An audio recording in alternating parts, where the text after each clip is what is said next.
अस्सलाम वालेकुम। First year computer science में आज हमने चैप्टर 3 प्रोग्रामिंग फंडामेंटल्स का सेकंड लेक्चर, जिसके अंदर हमने आज लाइब्रेरीज़, जिसमें डेट टाइम की लाइब्रेरी है, देन पाइथन वेरिएबल्स, वेरिएबल को हमने प्रोग्राम में किस तरह से यूज़ करना है, उसके अंदर स्वैप का प्रोग्राम है। उसके बाद पाइथन इनपुट आउटपुट, इनपुट के लिए हमने प्रिंट का फंक्शन, और इनपुट के लिए इनपुट का फंक्शन, प्रिंट के लिए आउटपुट के लिए प्रिंट का फंक्शन। उसके साथ फिर हमने एक इवैल का फंक्शन हमने देखना है कि इनपुट के साथ साथ हम इवैल का फंक्शन किस तरह से यूज़ करते हैं। सो ये आज का हमारा लेक्चर है, तो आइए हम चलते हैं स्क्रीन की तरफ। सबसे पहले हम प्रोग्राम देखेंगे 3.9a। इस प्रोग्राम के अंदर हमारे पास हम सबसे पहले इंपोर्ट का वर्ड यूज़ करेंगे, जिससे हम इंपोर्ट करेंगे डेट एंड टाइम की लाइब्रेरी। उसके बाद हम एक्स वेरिएबल को यूज़ करेंगे और इसकी वैल्यू असाइन होगी डेट टाइम लाइब्रेरी से। डॉट डेट टाइम का ऑब्जेक्ट होगा, डॉट नाउ का फंक्शन हम यूज़ करेंगे। नाउ का फंक्शन क्या काम करता है, ये हमें current date and time extract करके देता है। देन हम प्रिंट का फंक्शन यूज़ करेंगे जो आउटपुट के लिए है, और उसमें हमने पैरामीटर पास किए हैं एक्स वेरिएबल के। उससे हमें एक्स की आउटपुट प्रिंट होके नज़र आ जाएगी। तो इस प्रोग्राम को हम रन करके चेक करते हैं। सो ये प्रोग्राम रन होके हमें आउटपुट दे रहा है 2024-11-14, जो कि करंट डेट है। देन 11:04:59 ये करंट टाइम है। उसके साथ पॉइंट के साथ ये 546890 ये मिली सेकेंड्स के अंदर तक हमें एक्यूरेसी दे रहा है। अब हम सेकंड प्रोग्राम देखेंगे, जो कि प्रोग्राम 3.9b है। इसमें हम सेम इंपोर्ट कर रहे हैं डेट टाइम की लाइब्रेरी। देन हम एक्स का वेरिएबल ले रहे हैं, इसको वैल्यू असाइन कर रहे हैं date time dot date time, और इसके साथ हम 3 पैरामीटर्स दे रहे हैं डेट टाइम फंक्शन के अंदर 2018, 6, 1, जो कि हमें ईयर 2018, मंथ 6 और 1 डेट, इन पैरामीटर्स को पास करके वैल्यू देगा। प्रिंट का फंक्शन हम आउटपुट के लिए यूज़ कर रहे हैं। इसमें एक्स के वेरिएबल के साथ डॉट हम फंक्शन को कनेक्ट कर रहे हैं। strf टाइम का फंक्शन है, जो कि हमें एक पैरामीटर पास करने की अलाउ करता है वैल्यू। यहाँ पे हम %b का पैरामीटर पास कर रहे हैं, जिससे कि हम रन करके चेक करते हैं कि आउटपुट आएगी। सो यहाँ पे हमें करंट मंथ आउटपुट के अंदर आ रहा है।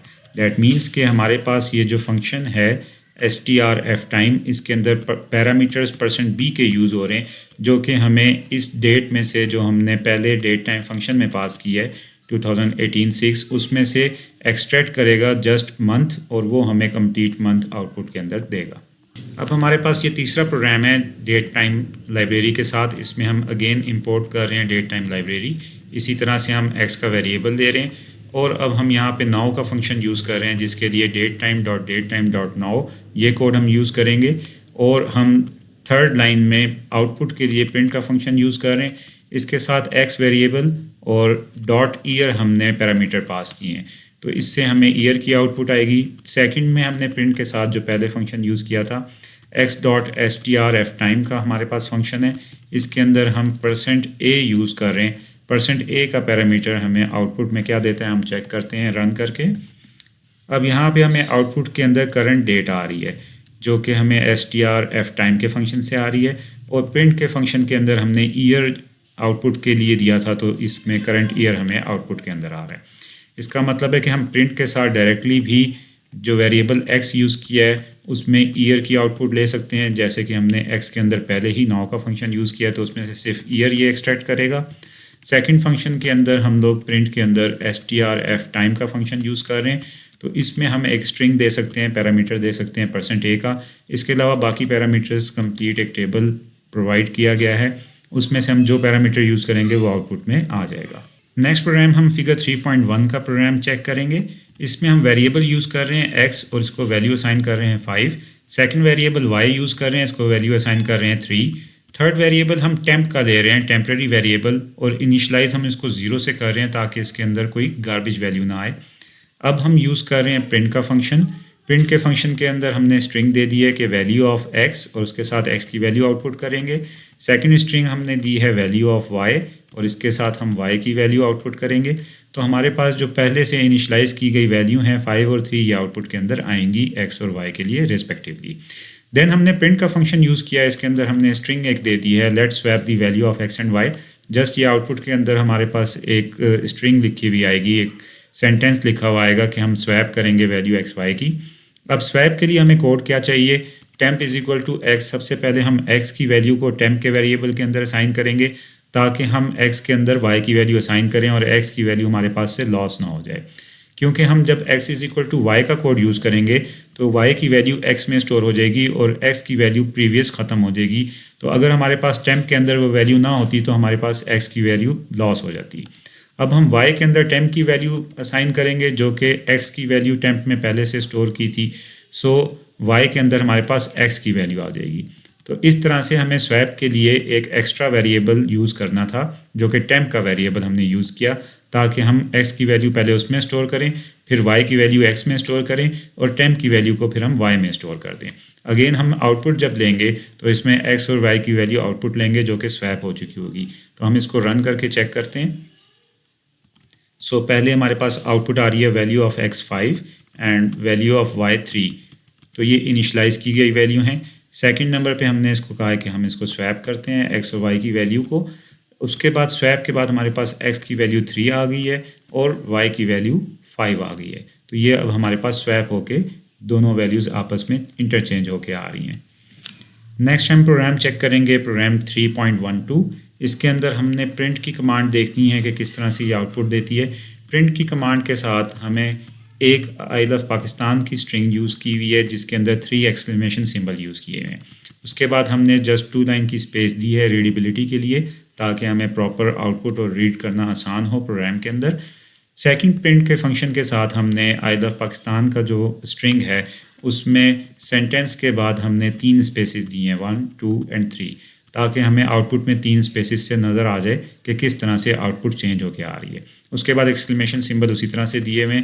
देन थर्ड लाइन के अंदर प्रिंट के फंक्शन के साथ स्टार्ट ऑफ द स्ट्रिंग हमने 3 स्पेसेस दिए हैं। उसके बाद पूरा सेंटेंस उसी तरह है, तो एक्सक्लेमेशन सिंबल के बाद भी स्पेसेस हमने ख़त्म कर दिए हैं। अब इसको हम रन करके चेक करते हैं। अब हम देखेंगे पहली आउटपुट में पहला सेंटेंस कंप्लीट विदाउट स्पेसेस आ रहा है, एक्सक्लेमेशन सिंबल उसके साथ ही आ रहे हैं। देन सेकंड सेंटेंस में आई लव पाकिस्तान, उसके बाद हमारे पास 3 स्पेसेस आ रही हैं, फिर ये 3 एक्सक्लेमेशन सिंबल आ रहे हैं। थर्ड सेंटेंस में हमारे पास 3 स्पेसेस पहले आ रही हैं, उसके बाद ये पूरा सेंटेंस आ रहा है आई लव पाकिस्तान, फिर इसके अंदर 3 एक्सक्लेमेशन सिंबल आ रहे हैं।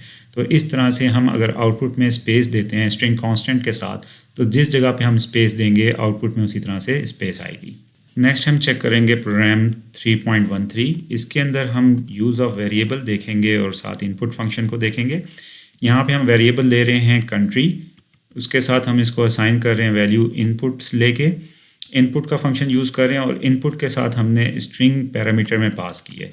अब इनपुट का फंक्शन एडिशनल वर्किंग करता है और आउटपुट देता है जो भी हम स्ट्रिंग इसके अंदर लिखेंगे, प्लस इनपुट के फंक्शन से हम जो भी इनपुट लेंगे वो भी वेरिएबल के अंदर एज अ स्ट्रिंग स्टोर हो जाएगा। सो हम जब इसको प्रिंट के फंक्शन से आउटपुट देंगे तो हमारे पास एक तो हम ये आउटपुट में स्ट्रिंग पास कर रहे हैं आई लव, उसके साथ कॉमा के बाद वेरिएबल पास कर रहे हैं। अगर हम 2 तरह के डाटा टाइप को आउटपुट में देंगे प्रिंट के साथ तो उनको हम कॉमा सेपरेटेड देंगे, तो इस वेरिएबल की वैल्यू अब यहाँ पे प्रिंट होगी। अब हम इसको रन करके चेक करते हैं। अब यहाँ पे हमारे पास पहले स्ट्रिंग आ रही है enter the name of your country, यहाँ पे हम एंटर करेंगे पाकिस्तान, एंटर प्रेस करते हैं। अब ये हमारे पास आई लव पाकिस्तान आउटपुट में आ रहा है, जो कि आई लव हमने स्ट्रिंग को आउटपुट में दिया था और वेरिएबल कंट्री की आउटपुट यहाँ पे पाकिस्तान आ रही है। सो यहाँ पे हम प्रिंट के फंक्शन से 2 स्ट्रिंग आउटपुट कर रहे हैं, एक स्ट्रिंग कांस्टेंट आई लव और दूसरा स्ट्रिंग का वेरिएबल कंट्री। नेक्स्ट हम प्रोग्राम देखेंगे फिगर 3.14 का प्रोग्राम। इसके अंदर हम वेरिएबल यूज़ कर रहे हैं नम, जो कि हम एब्रीवेट करते हैं नंबर को। उसके साथ हम इनपुट का फंक्शन यूज़ करेंगे और इनपुट के साथ हम आउटपुट देंगे एक स्ट्रिंग कांस्टेंट की एंटर अ नंबर। अब जैसे कि हमने पिछले प्रोग्राम के अंदर देखा था कि इनपुट का फंक्शन एक स्ट्रिंग की इनपुट लेता है और साथ अगर हम एक पैरामीटर पास कर रहे हैं स्ट्रिंग कांस्टेंट तो स्ट्रिंग कांस्टेंट को आउटपुट करता है। तो हमारे पास जो इनपुट आएगी नम के अंदर वो नम को एक स्ट्रिंग असाइन कर देगी। जो भी हम यहाँ पे अगर हम नंबर भी इनपुट करेंगे फिर भी वो स्ट्रिंग बन जाएगा। अब अगर हम प्रिंट करेंगे और उसके साथ हम पहला ऑप्शन यूज़ कर रहे हैं कि double of set number is num plus num. अब क्योंकि नम के अंदर हमने एक स्ट्रिंग असाइन की है, तो ये प्लस का जो फंक्शन है, प्लस का ऑपरेटर, ये फंक्शन करेगा स्ट्रिंग कॉन्कैटिनेशन का। कॉन्कैटिनेशन क्या होता है कि स्ट्रिंग को ज्वाइन कर देगा। तो हम यहाँ पे एक वैल्यू देंगे नंबर की, वो ज्वाइन होके एक और उसी की वैल्यू लाइक 2 दफ़ा वो वैल्यू यहाँ पे आउटपुट में आएगी। सेकंड ऑप्शन में हम बाकी कोड एज इट इज़ रख रहे हैं जो पहले हमने 2 लाइंस में दिया हुआ है। सिर्फ एक डिफरेंस आ रहा है कि यहाँ पे हम EVAL वैल का फंक्शन यूज़ कर रहे हैं। वैल का फंक्शन क्या करता है कि इनपुट के अंदर जो स्ट्रिंग है वो उसको अगर हम नंबर की कोई वैल्यू दे रहे हैं तो वो उसको नंबर में कन्वर्ट कर देता है। इसकी वजह से जब हम आउटपुट लेंगे तो अब ये नम, उसके साथ हमने जो प्लस का ऑपरेटर यूज़ किया है और अगेन नम वही वैल्यू, अब ये नंबर 2 दफ़ा ऐड हो जाएगा, या एक नंबर जो हम इनपुट करेंगे प्लस उसी नंबर में ऐड होके आउटपुट देगा। तो इसको हम रन करके चेक करते हैं। सो यहाँ पे हमारे पास एंटर ए वैल्यू, हम कीबोर्ड से एंटर कर रहे हैं 1 2 3 और एंटर प्रेस कर रहे हैं। अब डबल ऑफसेट नंबर इज़, अब क्योंकि ये स्ट्रिंग है 1 2 3 तो ये एक दफ़ा प्रिंट होके ज्वाइन होके एक दफ़ा दोबारा 1 2 3 ही प्रिंट हो रहा है। अगेन दोबारा यहाँ पे हमने वैल्यू एंटर करनी है, यही नंबर हम एंटर करेंगे 1 2 3, एंटर प्रेस करेंगे। अब हमें 1 2 3 और ऐड होके 1 2 3 2 4 6 आंसर के अंदर मिलेगा। तो एक दफ़ा हमारे पास आउटपुट स्ट्रिंग की आ रही है कॉन्कैटिनेट होके, और दूसरी दफ़ा हमारे पास नंबर की आउटपुट आ रही है ऐड होके। तो ये था आज का लेक्चर, उम्मीद है आपको ये समझ आ गया होगा। अगर आपको कोई भी क्वेश्चन पूछना हो तो आप कमेंट कर सकते हैं। तो अगर आपको ये वीडियो पसंद आई हो तो इसको लाइक करें, चैनल को सब्सक्राइब करें और इसको उन स्टूडेंट्स के लिए शेयर करें जो ऑनलाइन कंप्यूटर साइंस पढ़ना चाहते हैं। Thank you very much. अल्लाह हाफिज़।